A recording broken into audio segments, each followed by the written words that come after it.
నిన్ను పలకరించటం నాది తప్పు. ఆ డబ్బులు ఇవ్వ, పంపిస్తాను. ఆపరేషన్ చేయించుకొంచావు. ఊర్మిళ, నువ్వు రావా? అంత ఖాళీగా ఏం లేను. ఇంత తెలివిగల మీ తెలివితేటల్ని ఢీకొట్టేవారు ఎవరున్నారు మేడం?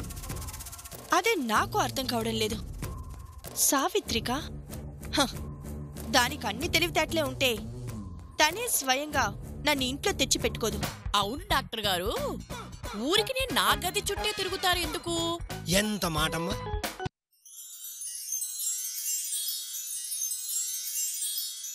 మరి అది అది అది అడ్వాన్స్ ఇస్తానట్టుగా? ఇస్తాంలే. మీ అడ్వాన్స్ మీద చాలా జీవితాలు ఆధారపడి ఉన్నాయి. ఏంటి? అదే అడ్వాన్స్ మీద, ఆపరేషన్ మీద ఆవిడ జీవితం ఆధారపడి ఉంది అంటున్నా. నేను వచ్చేస్తానులే, వెళ్ళండి. ఆల్రెడీ ఇన్ఫార్మ్ చేసాం, కొంచెం త్వరగా కావాలి. ఎవరికి? అదే అప్లోడ్, అదే ఆపరేషన్ సిబ్బందికి. Please make it fast. Take care. Nurse, follow me. నేనే నటుడనుకుంటే నాకంటే పెద్ద ముదురు నటుడిలాగా ఉన్నాడు వాడు. చూసావా అల్లుడు, మందులు నా కోసం రాశాడనుకుంటున్నావా? మరి కాదా? ఆ సచ్చినోడు కోసమే ఏ బ్రాందీయో విస్కీయో రాసుకొచ్చుంటాడు, దొంగ సచ్చినోడు. అల్లుడు, వాడు ఆపరేషన్ పేరుతో నా ఒంట్లో పాటలన్నీ తీసేసి ఆపరేషన్ థియేటర్లో ఆరేసేదాకా నన్ను వదిలేటట్టు లేడు. మొదనష్టం సచ్చినోడు ఇడు జిమ్మడా. ఓ నీలేత్త, సరదా పడుతున్నాడు. కోసుకో, నువ్వు కొవ్వన్న తగ్గుద్ది. నువ్వు కూడా ఏంటల్లుడు, భారీ ఆకారమే గాని భయం ఎక్కువ. సూది అంటేనే ఆ పక్క ఊరికి పారిపోయేదాన్ని, అలాంటిది ఆపరేషన్ అంటే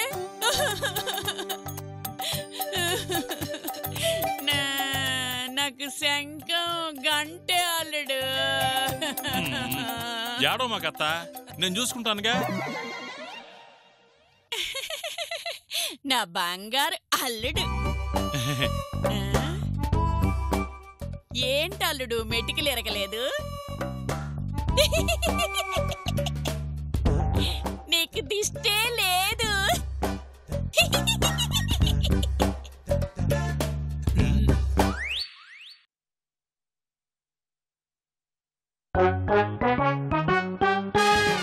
వందలు చూడడం కూడా గగనమైపోయిన ఈ కళ్ళు కాసేపట్లో లక్షలు చూడబోతున్నాయి.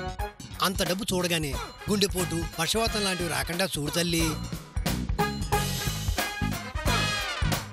డబ్బులు రాగానే మా జీతాలే కాకుండా బోనస్లు కూడా ఇచ్చేలా చూడు తల్లి.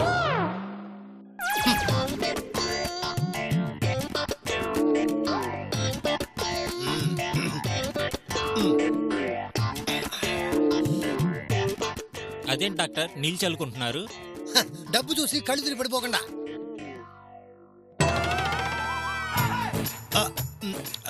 చూడండి, పేషెంట్ విషయంలో మనం చాలా జాగ్రత్తగా ఉండాలి. అంతగా అవసరం అయితే నీ కిడ్నీ, ఆమె లివర్ ఇచ్చైనా పేషెంట్ ప్రాణాలు కాపాడాలి. అర్థమైందా? వాళ్ళే మన దేవుళ్ళు. ఓ మీరా? మీరు ఎప్పుడు వచ్చారు? రండి రండి రండి రండి రండి రండి రండి. మీ అత్తగారి గురించే మాట్లాడుకుంటున్నాం. విన్నాను. మరి అడ్వాన్స్ ఇస్తాను. క్యాష్ బ్యాక్ మర్చిపోయినట్టున్నారు. బాయ్ని పంపించమంటారా? అవసరం లేదు, నా దగ్గరే ఉంది. ఎక్కడా? ఇదిగో ఇక్కడ ఉంది.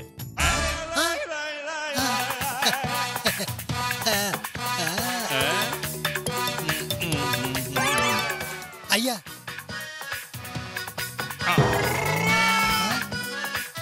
ఏంటిది? అడ్వాన్స్. అదేంటి? కనీసం 5,000 ఎందుకు కుదరదు సార్? ఎవరికే? మాకు. కాదు, హాస్పిటల్. అడ్వాన్స్ 5 లక్షలు ఇద్దాం అనుకున్నాను కానీ కానీ చెప్పండి చెప్పండి చెప్పండి. మీ ఆలోచనలకు అడ్డుపడింది ఎవరు? కత్తితో కాదు, ఇంజక్షన్ తో పొడి చంపేస్తారు. మీరే? మేమా?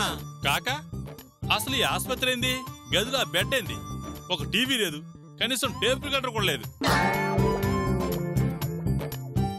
కోటీశ్వరాలైన మా అత్త ఇలాంటి హాస్పిటల్లో ఉండలేని అంటుంది. అందుకే వెళ్ళిపోదాం అనుకుంటున్నాం. ఏరిళ్ళు ఏమయ్యారు? ఏందయ్యా ఇదే? వెళ్ళిపోతానన్న ఒక్క మాట వెనక్కి తీసుకోండి. మాకు నచ్చకుండా ఎలా ఉండమంటారు? మీకు నచ్చేలా ఏం చేయమంటే చేస్తాం.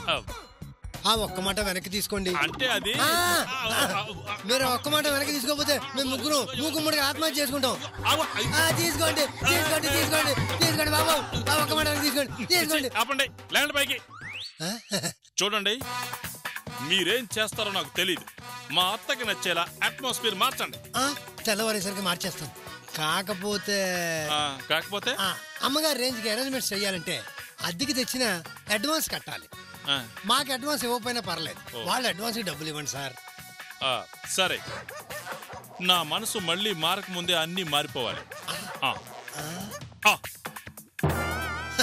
Change the atmosphere.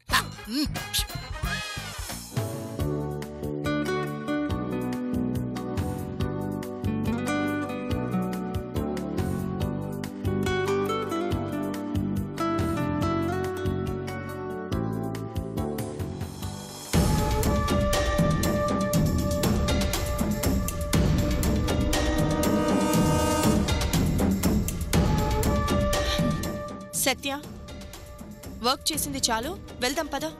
నువ్వు వెళ్ళు, నాకు పనుంది. ఏం పని? మన ఆఫీసు మన పనేగా, తర్వాత అయినా చేసుకోవచ్చు. వాయిదా వేసుకుంటూ పోతే చివరికి అది చెయ్యలేనంత పనవుతుంది. ఏం కాదు, వెళ్దాం పద. పనుందంటున్నానుగా. పర్వాలేదంటున్నానుగా. రేపైనా చేయవలసింది నేనే కదా. అయినా నేను ఇప్పుడు బయటకొచ్చి చేసేదేముంది? అనుకుంటే చాలా ఉంటాయి. సరదాగా సినిమాకి వెళ్ళొచ్చు, ఏదైనా రెస్టారెంట్కి వెళ్ళొచ్చు. అంత సరదాగా తిరిగే మూడ్ నాకు లేదు. ఏ ఎందుకుండదు? సావిత్రితో బయటకు తిరగాలి అంటే మాత్రం మూడొస్తుంది, నాతో రావటానికి మాత్రం మూడుండదు. ఇప్పుడు సావిత్రి టాపిక్ అవసరం లేదు. ఏంటి తనకు నాకు తేడా? తన గురించి మాట్లాడకూడదు, తన గురించి బాధపడకూడదు. నేను మాత్రం ఏమైపోయినా పర్వాలేదు, అంతేనా? నేను నిన్ను ప్రేమించాను సత్య. నాకు సావిత్రిలాగే నీతో సరదాగా ఉండాలి, సంతోషంగా తిరగాలని ఉంటుంది. ఎప్పుడు సావిత్రి గురించి ఆలోచిస్తావే కానీ నీ వల్ల తల్లినయ్యాను, నీ బిడ్డను కడుపులో మోస్తున్నాను. నా గురించి ఆలోచించవే. ప్లీజ్, ఈ టాపిక్ ఇంతటితో వదిలేసేయ్. వదిలేస్తాను, వెళ్దాం పద. నాకు కుదరదు. మర్యాదగా వస్తావా రావా? ఏంటి బెదిరిస్తున్నావా?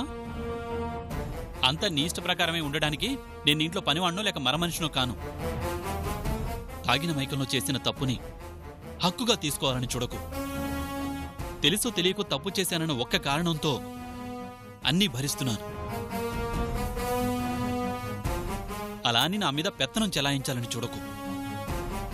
సావిత్రి గురించి ఆలోచిస్తున్నానంటే తను నా భార్య. ఇష్టపడ్డాను, తాళి కట్టాను. అయినా తనకు నీకు పోలిగేంటి? మరోసారి నా మీద పెత్తనం చెలాయించాలని చూడకు. Be in your limits.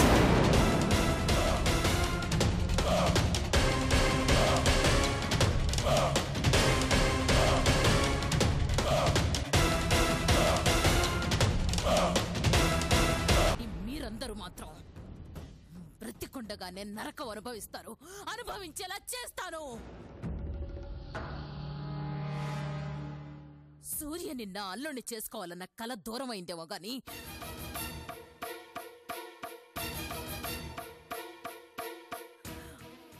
Anand కుటుంబాన్ని అడ్రస్ లేకుండా చెయ్యాలన్న నా ఆశయం నాలో ఇంకా చచ్చిపోలేదు. చావనివ్వను. నీ పుణ్యమా అని ఏదో 5 స్టార్ హోటల్లో ఉన్నట్టుంది అల్లుడు. అలా అని అలవాటు పడిపోకత్తా, తర్వాత బాధపడాల్సి వస్తుంది. ఏ ఇంటికి వెళ్ళవా ఏంది? ఏముంది అల్లుడు ఇంట్లో? ఇక్కడ చూడు, టైంకి కోరిన తిండి, అలా పడుకోగానే నిద్ర పట్టే మంచం, అడిగింది నిమిషంలో తెచ్చిచ్చే నర్సు, పిలవకపోయినా నా చుట్టూ తిరిగే డాక్టర్లు. ఇదంతా డబ్బు మహత్యం. ఏ ముహూర్తానో నీ కూతురు అడ్డం తిరిగి డబ్బులు ఇవ్వను అందనుకో, అడిగింది 5 నిమిషాల్లో తెచ్చిన ఈ జనాలే నిమిషాల్లో బయటికి తోసేస్తారు. ఎలా ఉందమ్మా? ఏదో ఉందిలే, కుళ్ళిపోయిన పొట్లాగా. ఏమ్మా ఆ మొహంలో ఆనందం లేదు, ఆ మాటలో ఫీల్ లేదు. ఎదురుగా టీవీ పెట్టి మంచం మీద పరుపు మారిస్తే సరిపోద్దా? బెడ్షీట్లు కూడా మార్చేవండి. ఎరా మరే నేను మాట్లాడేది పరుపులు దుప్పట్ల గురించి కాదు. మరి మా అత్తకు రోజుకో సినిమా చూసే అలవాటు. డివిడి పెట్టేద్దాం. నాటకాలు చూసే అలవాటు. టీవీలో సీరియల్ చూడమనండి. అందుకే వెళ్ళిపోదాం పదల్లుడు. అమ్మా అంత మాట అనకమ్మా. తల్లి బిడ్డ వేలు వదిలేస్తే బిడ్డ అనాథైపోతాడు. అవునమ్మా. మీరు అలా అనాథలు కాకూడదంటే మా అత్తకి స్క్రీన్ ఎంటర్టైన్మెంట్ కాదు, లైవ్ ఎంటర్టైన్మెంట్ కావాలంట. ఓకే, దాందే ఉంది. అమ్మ కోరిక తీర్చడం బిడ్డలుగా మా కర్తవ్యం. అవును, ఎలాంటి ఎంటర్టైన్మెంట్ కావాలమ్మా? నేను ఈ హాస్పిటల్ వదిలి వెళ్ళలేని ఎలాంటి ఎంటర్టైన్మెంట్ అయినా చాలు. అమ్మా, మాట వరుసకు కూడా అలా వెళ్తానన్న మాట అనకండి అమ్మా. గుండెల్లో రాయిపడ్డట్టుంటుందమ్మా. మరి ఎంటర్టైన్మెంట్ సంగతి చూడు. చూడ్డం కాదు, చూపిస్తా, అమ్మను మెప్పిస్తా. అందుకు నా హాస్పిటల్ అవసరమైతే నాటకం స్టేజ్ అవుతుంది, మేము సైతం నటులం అవుతాం. ఎందుకు డాక్టర్, మా అత్త అంటే అంత ప్రేమ? మీకు అత్త, మాకు అమ్మ. మా పాలిట శ్రీ మహాలక్ష్మి. అమ్మను మించిన దైవమున్నదా, ఆత్మను మించి అద్దమున్నదా, జగమే పలికే శాశ్వత సత్యమిది.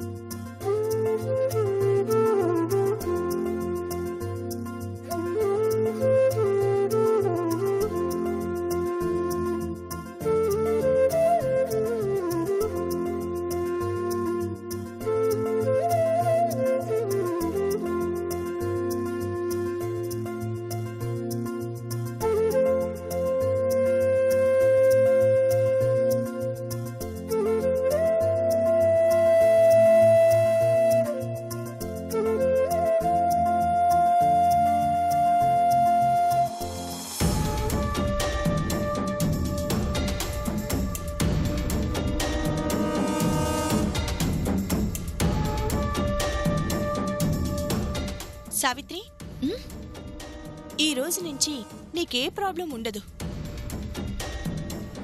ఇబ్బంది పడుతూ సత్యగదిలో ఇక నువ్వు పడుకోవాల్సిన అవసరం లేదు.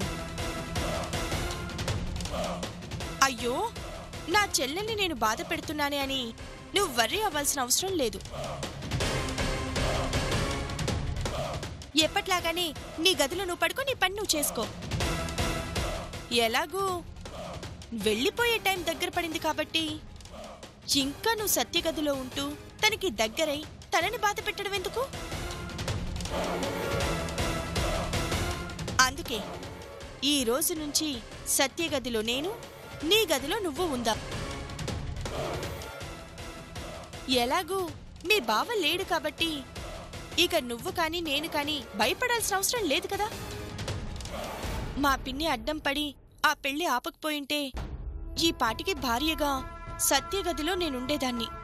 పర్లేదులే, మంచి ముహూర్తం చూసి మళ్ళీ పెళ్లి చేస్తానన్నావుగా. అప్పటి వరకు ఇలాగే అడ్జస్ట్ అయిపోతాను. సాయంత్రం నేనొచ్చేసరికి నా లగేజ్ అంతా సత్యగదిలోకి మార్చు, నీ లగేజ్ నీ గదిలో పెట్టుకో.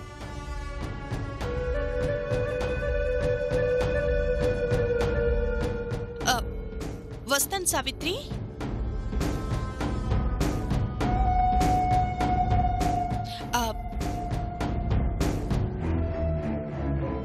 ఎన్ని రోజులు నువ్వు పడుకున్న బెడ్ మీద నేను పడుకోవడం నాకు ఇబ్బందిగా ఉంటుంది. కనీసం బెడ్షీట్స్ అయినా మార్చు.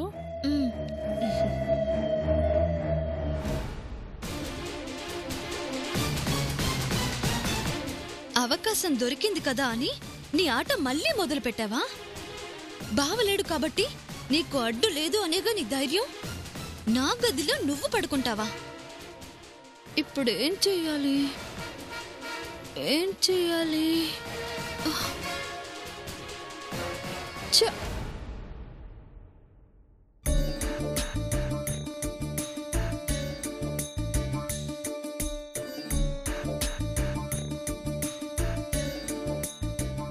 ఏంది అత్త అలా ఉన్నా? భయంగా ఉంది అల్లుడు. భయమా? నీకా? భయానికే భయం పుట్టించే నీకు భయం ఏందత్త? ఏదోలే అల్లుడు, నా భయం నాకుంటుంది.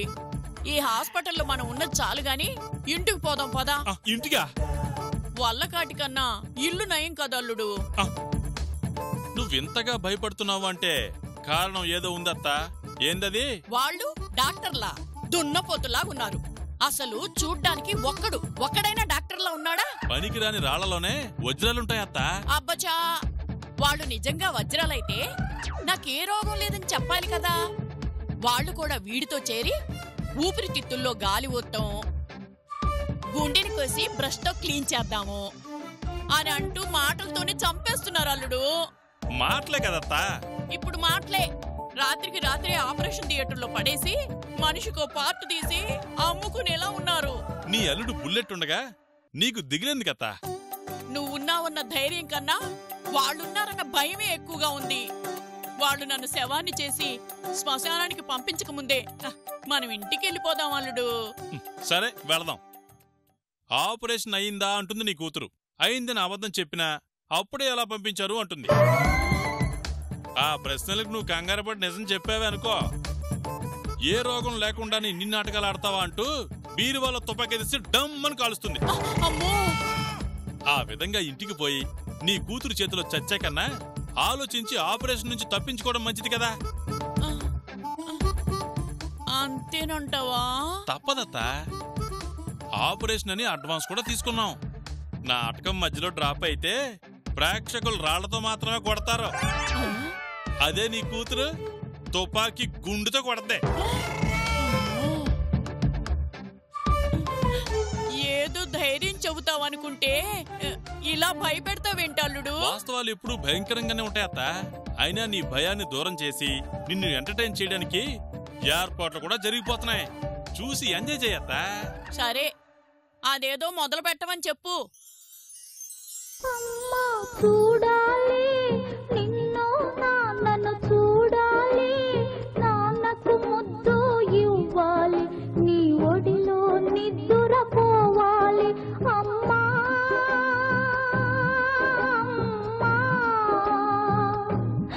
అమ్మా చూడాలి నిన్ను, నాన్నను చూడాలి, నాన్నకు ముద్దు ఇవ్వాలి, నీ ఒడిలో నిద్దురపోవాలి. అమ్మా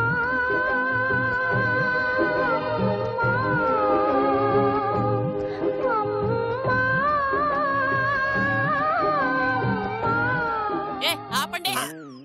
ఏం డాక్టర్ ఇది? బానే ఉంది కదమ్మా. బానే ఉందంట అల్లుడు. ఇక వెళ్దామా? ఆగండి ఆగండి. మీరు మా నుంచి మంచి ఊపున సాంగ్ ఎక్స్పెక్ట్ చేస్తున్నారు కదా. నాకు అర్థమైంది. Change the song. మహారాణి శ్రీ రమణమ్మ గారికి దండేసి దండబెట్టి నీ కొడుకు తెలియజేయిందేమనగా ఆర్థిక మాంద్యం వచ్చి ప్రపంచం అంతా తల్లకిందులైపోతుంది. రియల్ ఎస్టేట్ ఏమో కొప్పుకూలిపోయింది, సాఫ్ట్వేర్ ఫీల్డ్ ఏమో దెబ్బడిపోయింది. ఈ సంగతులన్నీ పెద్ద మనసుతోనూ అర్థం చేసుకొని ఈ మంగళం మానివెయ్యవలేను. అవునట్టు మరిసిపోయాను. అమెరికా నుంచి మనోళ్ళందరూ తట్టాపుట్టా సర్దుకొని వచ్చేస్తున్నారే తల్లి. డబ్బులు కట్టలేక దుబాయ్ ఎయిర్పోర్ట్ లో వదిలేసి వచ్చేస్తున్నారంట కార్లు. నీ మొగుడు గుమ్మస్తా, నేనేమో బేవర్సు. మరి ఇలాంటి బ్యాడ్ పొజిషన్ లో చేసుకోమంటావా పెళ్ళే? ఎందుకే రవణమ్మ పెళ్ళెందుకే రవణమ్మ? తాను దురసందు లేదు, తాను దురసందు లేదు, తాను దురసందు లేదు, మెడకే మూడోలా రవణమ్మ. రవణమ్మ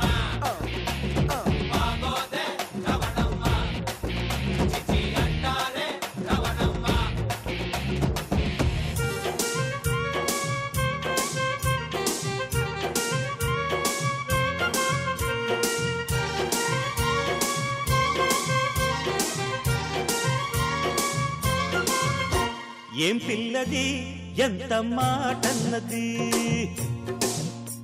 ఏం కుర్రది కూత బాగున్నది. సిక్కుల పురి చెక్కిలి తనకుంది అంది, చెక్కిలిపై కెంపులు నా సొంతం అంది. ఎక్కడ ఏం చెయ్యాలో నేర్పమన్నది. బాగున్నది కోడే ఈడన్నది, ఈడందుకే బీడి పాలైనది. కమ్మని కల కళ్ళెదుటకు వచ్చేసింది, కొమ్మ కుసత వీడేనని ఒట్టేసింది. ఎప్పుడు ఏం కావాలో అడగమన్నది. ఏం పిల్లది ఎంత మాటన్నది. బాగున్నది కోడే ఈడన్నది.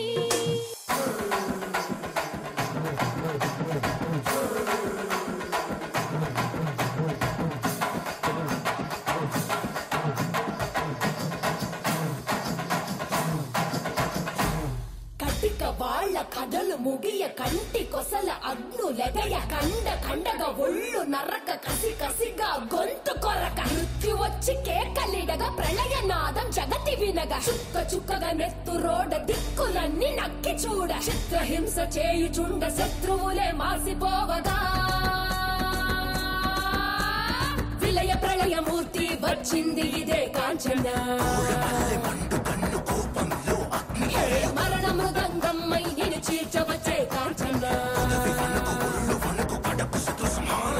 కసిగ కసిగ కసిగ నిన్ను ఖండించేసి పోగా కాలరాచి నేడు నీ కథ ముగించేసి పోగా వచ్చింది వచ్చింది వచ్చింది వచ్చింది వచ్చింది వచ్చింది రా హోరు గాలిలాగా వచ్చరా నిన్ను నరికి పోగులెట్ట వచ్చరా అడామగా కలిసి వచ్చరా నిన్ను మింగివేయ కాలి వచ్చరా రే రే రే విలయ ప్రళయ మూర్తి వచ్చింది ఇదే కాంచన మరణ మృదంగమ్మై నేను చీల్చవచ్చే కాంచన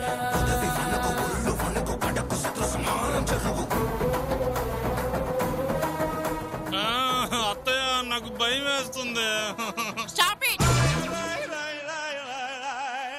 పాతవి ఏమున్నా ప్రతి వస్తువులో నువ్వు కనిపిస్తావు. హాల్లో ఫోటో దగ్గర నుంచి అన్నీ మారిపోవాలి నీతో సహా.